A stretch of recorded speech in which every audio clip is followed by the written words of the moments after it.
wrapping up, how do you feel like you performed over the course of spring? What's something you're looking to build on going into the summer?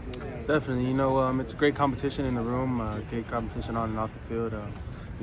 Each back comes out here and we're trying to perform every day, trying to be our best. So, just coming out and being the best I can for the team on special teams, offense, and any way they need me. How's the relationship growing with Coach Jones? Obviously, he didn't recruit you initially out of high school, but just now at the college level, what's the relationship like over this course of spring? It's building a great relationship. He's there for me on the field and off the field. If I need help with homework, he's there for me. And if he doesn't know, he'll find a way to get it done for me. So, it's definitely a great relationship to have. I'm definitely blessed to have him in my corner. One thing I noticed during our viewing period is you and Waymond kind of have a little camaraderie going on.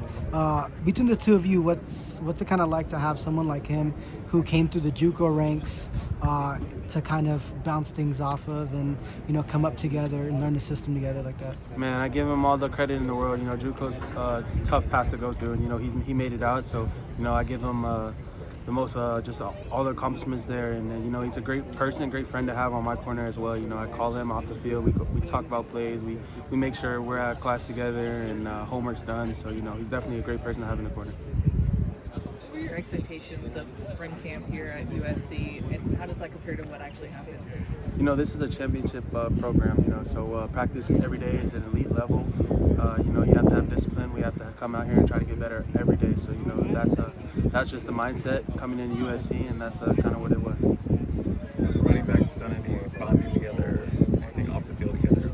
Yeah, we grab dinner, we grab food, we hang out with each other's houses here and there, but we have a great bond in the room. Everyone feels like we know everyone and can call on. You can call anyone at any time and we'll answer and try to help to the best ability. We've heard a lot about, obviously, Lincoln Riley's offensive genius. What have you noticed just from being in meetings with him and just seeing how he designs stuff? Definitely, he is a genius.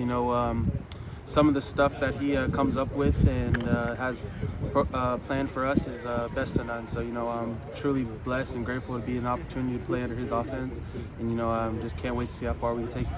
In that sense, what goes into learning his offense when you come in like you? Right, just studying the playbook hard on and off the field. Install one day, go home, review it, and then practice next day, review it before practice, and just make sure you're mentally prepared and physically and ready to go to practice. Coach Riley just said Coach Jones brings a lot of juice. What sort of energy have you seen from him out on the field, like in scrimmage stuff or drills? Right, Coach Jones is the same coach every day. If it's a walkthrough, he's gonna have the same energy like it's a scrimmage. So, it's a great guy to have on the field. He's always gonna make sure your energy's high and make sure you're ready for practice. What's something he's taught you so far this spring that stood out to you? He's taught me really everything. I couldn't just say one thing. He's taught me so many valuable lessons I'll learn and cherish throughout my whole career playing football.